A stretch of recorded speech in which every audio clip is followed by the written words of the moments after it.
Na aula de Química, nós iremos hoje abordar mais algumas funções orgânicas que já tivemos a oportunidade de trabalhar ao longo de nossas aulas. Iremos nos aprofundar falando dos ácidos carboxílicos, dos aldeídos, dos ésteres e dos sais orgânicos.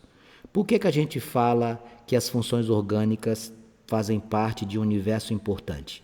Porque a maioria dos compostos que a gente conhece na natureza, amigos, são compostos orgânicos, com a presença de um elemento químico que é o carbono. E a gente, para começo de conversa, traremos aqui para vocês, dentro das funções que iremos apresentar hoje, um grupo de funções oxigenadas. Vamos chamar a atenção esse termo? O que é uma função oxigenada? Ela, sem dúvida, que tem a presença de quem? Do oxigênio. Então, quando você tiver a presença do oxigênio, vai caracterizar esse grupo funcional. Eu vou começar aqui com os ácidos carboxílicos. Quem são os ácidos carboxílicos? Por definição, apresentam um ou mais grupos carboxila. Vamos raciocinar aqui. Quando a gente vai trabalhar com os ácidos, a gente vai chamar isso aqui de quê? C dupla O é carbonila. C dupla O é carbonila. OH é hidroxila. Quando você juntar isso aqui, que você tem a carboxila, você está diante de um ácido carboxílico. Veja, em todos os exemplos que eu coloquei, tá vendo aqui, ó? Carbonila com hidroxila, carbonila com hidroxila, carbonila com hidroxila. Esta é a primeira etapa de seu trabalho nas questões de funções orgânicas, identificar qual a função. Num segundo momento, você precisa trabalhar com a sua nomenclatura. Como é que eu faço a nomenclatura dos ácidos carboxílicos? Normalmente eu pego o nome, para facilitar a sua compreensão e para você lembrar, eu vou escrever bem aqui, ó, ácido carboxílico. Eu pego a letra O e pego a terminologia ico, oico. Os ácidos carboxílicos você faz dessa forma. Você escreve a palavra ácido, você coloca o prefixo dele, que é o número de carbonos. Isso aqui é o número de carbonos. O infixo, que é se ele está com simples, dupla, tripla. E no final escreve o quê? Oico. Então os ácidos carboxílicos terminam em quê? Em oico. Olha o nome, ó. Pego o O do ácido e o ico do carboxílico. E como é que eu faço isso? Eu dei alguns exemplos aqui. Veja o primeiro exemplo, por gentileza. Um carbono. 2 carbonos, 3 carbonos. 3 carbonos a gente usa o quê? Prop. Ligações simples entre eles. A gente usa an, ó, o infixo. Vanx, tem uma dupla aqui, queridos amigos. Essa dupla aqui não é da insaturação, porque para você fazer an, en ou in, com simples, duplas ou triplas, você tem que olhar as estruturas entre carbonos. Ali é carbono com dupla oxigênio, não conta. E aí você sabe de cara que essa estrutura é um ácido carboxílico, porque eu coloquei em vermelho aqui, tá vendo? Ó? Quem? A carboxila, carbonila ligado com hidroxila. Com a nossa hidroxila querida aqui. 3 carbonos, prop, ligação simples, an, terminologia oico. Quem é esse moço? Esse moço é o ácido propanoico. Veja o segundo exemplo. Quantos carbonos? 1, 2, 3, 4. 4 é o que na nomenclatura dos compostos? 4 é but. Ligações simples, an, terminologia do ácido carboxílico, oico. Esse é o ácido butanoico. Mais um exemplo, eu fiz questão de trazer um exemplo aqui com uma ramificação. O que a gente faz com ramificações? A gente conta o número de carbonos e acrescenta il. Então aqui é a ramificação metil. E faz a nomenclatura através da numeração. Olha o erro clássico. 1, 2, 3, 4. Essa numeração está errada. Por que ela está errada, Vanks? Porque eu vou começar lá do grupo funcional. Essa nomenclatura aqui, a numeração seria assim, ó. 1, 2, 3, 4. Eu começo pelo grupo funcional. Quando eu começo pelo grupo funcional, a minha ramificação vai estar em qual carbono? No segundo. Como é que é a nomenclatura mesmo? Ácido. Olha só, vou até escrever do lado aqui. Onde é que a nossa ramificação está? Está no segundo. 2-metil. Aí agora você faz o nome normal do composto. Quantos carbonos tem? 4. 4 é o que, Vanks? But. Ligações entre eles. Simples, coloca an. E o ácido carboxílico você termina com o quê? Com oico. Ácido 2-metilbutanoico. Ok? Vamos lá. O item C dos ácidos carboxílicos fala da nomenclatura usual. Essa nomenclatura usual é a nomenclatura que normalmente a gente encontra no nosso dia a dia, no comércio, na fabricação, na identificação que você tem na utilização desses compostos. Aquela nomenclatura que eu acabei de fazer é a nomenclatura oficial, né? Que é da IUPAC. Aqui a gente traz a título de curiosidade alguns ácidos e o que é que eles representam no nosso dia a dia. Olha só, ácido metanóico, está aqui ele, ó, só tem um carbono. Met. Ligação simples, terminologia óico, ácido metanóico. O ácido metanóico, o nome usual dele é o ácido fórmico. Vamos ver o que é o ácido fórmico. Amigos, ácido fórmico é o ácido que a gente encontra, por exemplo, nas formigas e nas abelhas, que quando nós somos picados, nós temos a sensação de arder, nós temos a sensação de dor. Então, esse é o ácido que possibilita aquilo. Você já deve ter percebido, se você já deve ter tido essa oportunidade, que quando você tem aquela fila de formigas se deslocando, se você acidentalmente ou propositadamente matar uma daquelas formigas, as demais se espalham rapidamente. Elas sentem um odor muito forte, oriundo desse ácido fórmico, e se espalham numa tentativa de escapar. Ok? Aqui nós temos o ácido etanóico com 2 carbonos. Aí você diz assim, não, Van, você está equivocado, eu só estou vendo um carbono. Pois eu estou vendo 2, amigos. Bem aqui é um carbono. Ó. Quando você está trabalhando nas estruturas representam os compostos orgânicos, cada pontinho desse aqui é um carbono. Se eu tenho 2 carbonos, et. Então esse ali é o ácido etanóico. O ácido etanóico, ele está presente no nosso dia a dia lá na cozinha. O ácido etanóico, também conhecido como ácido acético, é o vinagre. Ó, que legal. O ácido etanóico, o ácido acético é o vinagre. Vanks, quantos carbonos tem nesse exemplo lá embaixo? Vamos ver? Aqui, ó. 1, 2, 3, 4. 4 é but. Esse moço aqui é o ácido butanóico. O ácido butanóico tem uma nomenclatura usual que é o ácido butírico. Que é isso aqui, Vanks? O ácido butírico é o que você encontra na composição da manteiga. Também muito presente no nosso dia a dia, tá bom? Então, a letra C fala da nomenclatura usual dos ácidos carboxílicos. E, por fim, as propriedades. Vamos comentar aqui. Essas propriedades a gente sempre agrupa num pacote com 4 características. Quais são elas? Ó, ponto de fusão e ebulição, estado físico, densidade e solubilidade. Ponto de fusão, o que é isso? Ponto de fusão é passagem sólido-líquido. Ponto de ebulição, passagem líquido-gasoso. Fase de agregação, o que seria isso? Se ele está no estado sólido, líquido ou gasoso. Densidade, o que é densidade? Densidade, amigos, é a relação entre massa e volume, para saber se o corpo tem mais peso ou menos peso. Um corpo muito denso ocupa um espaço pequeno e tem grande massa. Exemplo, o chumbo. Solubilidade, para saber se ele é solúvel.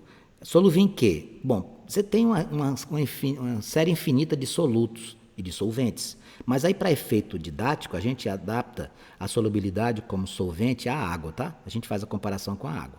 Então, vamos lá analisar as propriedades dos ácidos carboxílicos. As propriedades dos ácidos carboxílicos, não esqueça. Primeira delas, qual é? Ponto de fusão e ebulição. A característica dos ácidos carboxílicos, eles têm um ponto de fusão e ebulição mais alto do que os álcoois. Vamos, você não lembra dos álcoois? Pois deixa eu lembrar para você. Álcool é carbono saturado ligado com quem? Com hidroxila. Metanol, etanol, propanol, etc. Então, ponto de fusão e ebulição dos ácidos carboxílicos possuem um ponto de fusão e ebulição mais elevado do que os álcoois. Fase de agregação, estados físicos. Presta atenção. Os ácidos carboxílicos até 9 carbonos, até 9, são líquidos.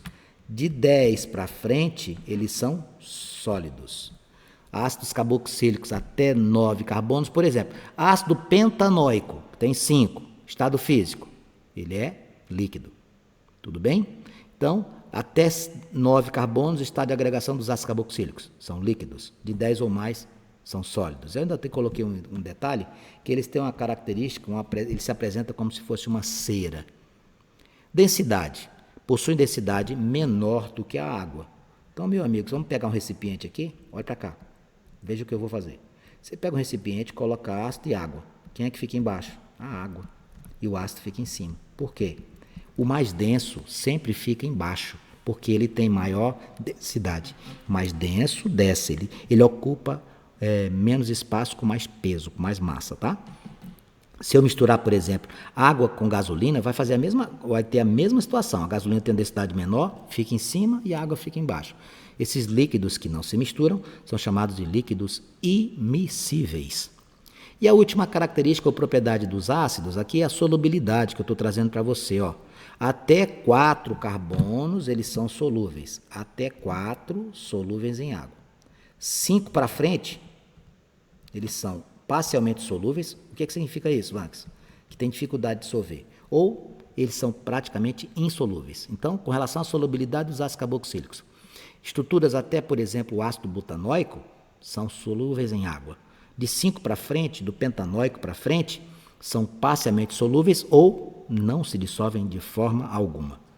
E também coloquei aqui, eu esqueci de citar para você, dentro das propriedades, a título de curiosidade, de informação, algumas aplicações. Dentre as aplicações, eu coloquei aqui ó, o ácido metanóico, aquele que só com carbono, e o ácido etanóico com 2. O ácido metanóico você pode utilizar para tingir tecido, você fabrica desinfetante, você utiliza o ácido metanóico na composição dos filtros solares. O ácido etanóico, utilizado na fabricação de perfumes, utilizado na confecção de corantes e utilizados também como vinagre na nossa cozinha, na nossa gastronomia diária. Ok? Então, essas são as características de quem? Da primeira função oxigenada de hoje, os ácidos carboxílicos. Vamos para a próxima.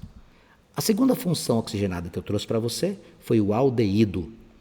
Qual é a definição de aldeído? Aldeído apresenta o grupo aldoxila. Deixa eu fazer aqui do lado, só para você lembrar.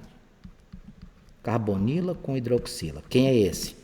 Vanks, acabei de estudar esse aqui. Esse aqui do lado direito é o ácido. Olha o que eu vou fazer. Eu vou tirar o OH e vou deixar só quem? Só o hidrogênio. Se você tiver carbonila com hidrogênio, amigos, carbonila com hidrogênio, isso aqui é aldoxila. Isso aqui vai ser o quê? Aldeído. Nossa, Vanks, é fácil. Claro que é. Aldeído. Vanks, me diga uma coisa, como é que eu faço a nomenclatura dos aldeídos? Você vem bem aqui e destaca o termo al. A nomenclatura é só isso. Prefixo, que seria o quê? Número de carbonos. Infixo, an, en ou in, para saber se ele é saturado ou insaturado. E o al é a terminologia. O mais importante, amigos, é o final. Aldeído termina em al. Álcool termina em ol. Cetona termina em ona. É assim que você tem que raciocinar. Então, veja os exemplos que eu coloquei aqui para você. Ó. Quantos carbonos tem aqui? Tem um, met. Ligação simples, an. Terminologia, al. Veja esse segundo exemplo. Quantos carbonos? 2, et. Ligação entre eles, simples, an. Terminologia, al. Metanal, etanol. Olha esse. Quantos carbonos? 3, prop.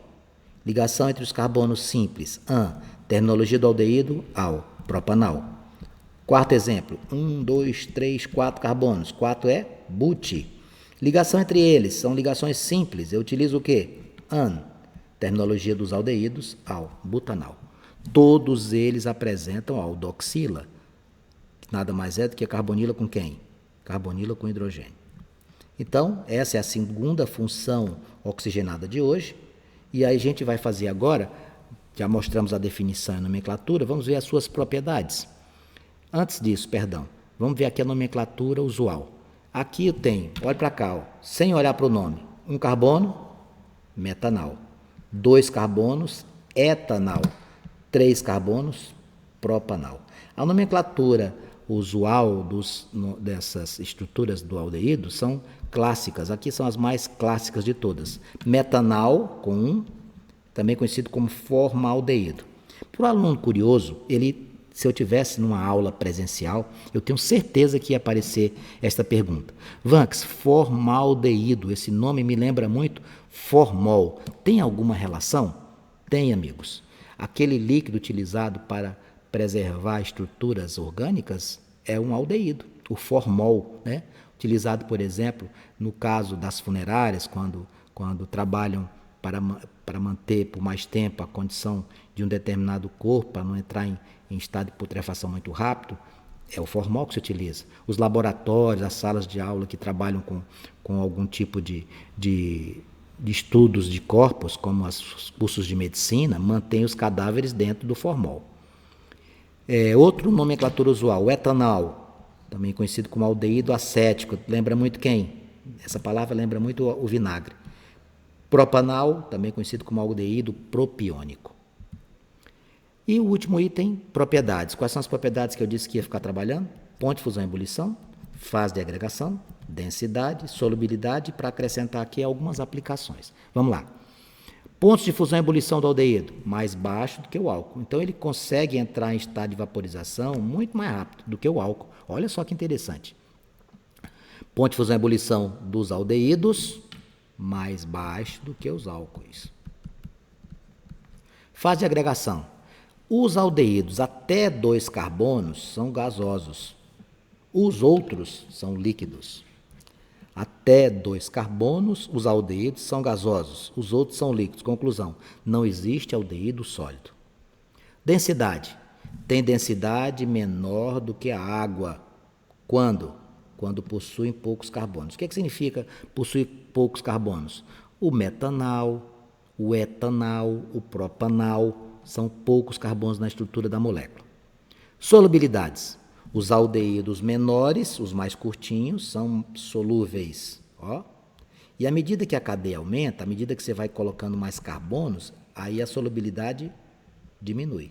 Então, metanal, etanal, propanal, solúveis em água. A partir daí, butanal, pentanal, hexanal, etc., à medida que a cadeia vai ficando mais longa, fica mais difícil a solubilidade. Essa solubilidade tem como referência o solvente água. Vamos colocar aqui algumas aplicações, Vanks. Os aldeídos são utilizados para fabricar desinfetante, para conservar peças, para obter resinas, tá? Fabricação de inseticidas e ajudar também, olha que interessante, na fabricação de espelhos. Ele não fabrica espelho sozinho, não fabrica inseticida sozinho, ele não fabrica resina sozinho, ele não conserva peças sozinhos e nem tampouco produz desinfetantes sozinhos. Eles são parte de uma composição, não esqueça disso. Então já vimos a função ácido carboxílico e vimos a função aldeído. O que é que você vai apresentar para nós agora, Vanks? Eu vou apresentar os ésteres. Esse tal de éster, ele está muito presente na nossa vida, muito mais do que você imagina. Quer ver? O que é que são ésteres? Primeira coisa que a gente tem que saber é que os ésteres eles são oriundos de uma reação química. Você pega um ácido carboxílico, olha para cá, coloca para reagir com álcool. Quando a gente coloca um ácido para reagir com álcool, a gente forma o éster. Mais água. Essa reação aqui tem um nome, é esterificação. Esterificação.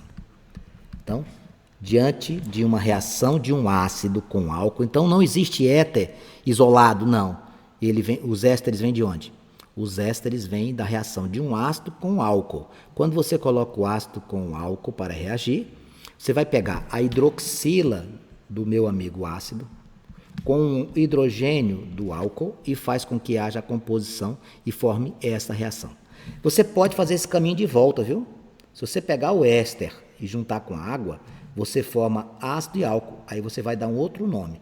No caminho de volta, quando você vem no caminho oposto, você tem a hidrólise. No caminho oposto você tem a hidrólise. Então, eu coloquei aqui a reação para você ver, ó. Ácido mais álcool origina éster mais água. Vanks, eu preciso escrever essa estrutura? Não. Nesse momento específico da nossa aula, eu quero é que você identifique o éster e faça a nomenclatura. Como é que eu faço para identificar um éster? Como é o nome desse grupo aqui, queridos amigos? Carbonila. Quem é que está bem aqui? Hidroxila. Quando eu faço assim, ó, eu vou fazer os grupos tudo para você lembrar comigo. Quando o jeito que está aqui, carbonila com hidroxila, isso aqui é um ácido. Quando eu tiro aqui e coloco um hidrogênio, vira o quê? Aldeído, muito bem. Quando eu tirar isso aqui e colocar o O, vira éster. Pronto. Olha aqui que legal. Esse aqui é o éster. Aqui tem um radical, aqui tem outro. O que seria esse radical? Uma sequência de carbonos, né? Então, quando eu tiver carbonila com oxigênio, olha bem aqui, ó. Carbonila com oxigênio é um éster. Vanks, como é que a gente faz a nomenclatura? No primeiro radical, colocamos ato, ou oato. E no segundo, colocamos ila. Ato e ila. Deixa eu colocar aqui, não olhe o nome lá de cima, acompanhe só eu fazendo para você entender. Esse aqui é o primeiro radical. Quantos carbonos tem? Tem 2, et. Ligação entre eles, an. Acrescente o ato, etanoato. D. Quantos tem nesse segundo radical? Quantos carbonos? tem 2 Vanks. Et. Termina com o quê? Com ila. Etanoato de etila. Olha que legal. Olha esse aqui, presta atenção. Ó, presta atenção aqui, ó. Esse aqui é o primeiro radical. Quantos carbonos tem? Só tem um. Met. Só tem um carbono, é ligação simples. Metanoato de... Aqui tem quantos nesse segundo radical? Vamos, eu estou vendo 3 carbonos. 3 é o quê? Prop. Metanoato de propila. Nossa, a química orgânica, ela é apaixonante. Eu concordo com você, a química orgânica é apaixonante. Vamos lá. Propriedades dos ésteres. Propriedades dos ésteres. Vanks, você disse que o éster é presente na nossa vida bem mais do que você imagina. Sabe onde é que você encontra os ésteres? Você encontra os ésteres, por exemplo, nos perfumes. Você encontra os ésteres dando aroma aos alimentos que você compra da indústria. Ah, a minha goma de mascar, o meu suquinho artificial, tudo tem éster, porque a indústria alimentícia utiliza para te dar o aroma, te dar o sabor próximo àquilo que ele procura através dos ésteres. Olha que interessante. Vamos ver as propriedades dos ésteres. Quais são as propriedades que eu estou citando o tempo inteiro? Fusão e ebulição, estado de agregação, densidade, solubilidade e algumas aplicações. Vamos ver o ponto de fusão. Mais baixo do que o dos álcools e dos ácidos. Então, ele é fácil de entrar no processo de vaporização. Fase de agregação. Os de massa pequena, ou seja, os curtinhos, são líquidos. Os demais são características oleosas, viscosas. Como assim viscoso? Um azeite, um iogurte. E sólidos. Então, os ésteres de pequena estrutura, ou seja, de massas curtas, como por exemplo, metanoato de metila, metanoato de etila, que são curtinhos, eles são líquidos. Os demais, eles se apresentam oleosos, viscosos e sólidos. Com relação à densidade, menor do que a da água. Se você colocar um éster junto com a água, ele fica numa situação acima da água, porque a água é mais densa. Solubilidade, eles pequenininhos são solúveis parcialmente. Os grandes não dissolvem. E as aplicações dos ésteres, Vanks? Você pode utilizar para a produção de perfumes e na indústria alimentícia. Vamos para a última função orgânica de hoje, os sais orgânicos. Deixa eu pegar essa estrutura bem aqui. Presta atenção que eu vou fazer aqui. Tudo se aprende prestando atenção no que está acontecendo. O que é isso aqui? Vanks, isso aqui é um éster. Muito bem. Se você colocar nesta posição que está bem aqui, um metal, tá? Você coloca um metal aqui, um elemento aqui, um metal alcalino, sódio, potássio, rubídio, césio, frâncio, berílio, magnésio, tá? Você colocou esse camarada bem aqui, isso aqui vai virar um sal orgânico. Ah, entendi. Se eu não colocasse ninguém aqui, né, eu ia ter a continuação da cadeia, podia formar aqui um aldeído, podia formar um ácido carboxílico, podia formar um éster, exatamente. Quando você colocar um camaradinha bem aqui, e esse camaradinha aqui, eu vou até colocar uma letra diferente, em vez de colocar X, que a gente usa muito, eu vou colocar um Y, esse metalzinho que está bem aqui, vai formar um ácido, um sal orgânico, perdão. Então, olha aqui, olha esses exemplos que a gente tem aqui. Eu vou mostrar bem aqui, você deve estar vendo bem aqui quem que eu estou circulando, o potássio. Aqui você está vendo quem? O sódio, ó. Então, olha só essas composições. Bem aqui, quem é? É uma ramificação metil. A gente tinha que fazer o que aqui nessa composição? Nomenclatura, você tem que numerar. 1, 2, 3, 4. Essa composição aqui ficaria como? 3-metil, raciocine comigo. Esquece o que está escrito na folha, porque aquilo ali já está pronto. Eu quero que você faça junto comigo. 3-metil. Quantos carbonos tem na cadeia principal? 4. 4 é o quê? Bute. Você vai fazer a nomenclatura lembrando da nomenclatura de quem? Do éster. Então, como é que fica o éster? Oato, butanoato, de... Ao invés de você escrever metila, etila, propila, como você fazia lá no éster, você vai pegar o elemento que está bem aqui, ó, que está lá na pontinha. Quem é esse moço? Vanks é o potássio. Pronto. Então, esse é o 3-metil butanoato de potássio. É assim que você deve proceder. Olha a segunda. Presta atenção.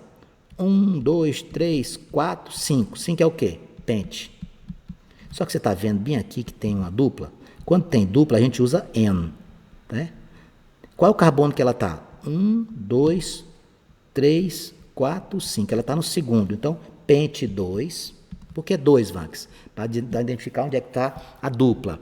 Como é que a gente faz com relação às duplas ligações? Ligação simples você coloca AN, na dupla você coloca EN.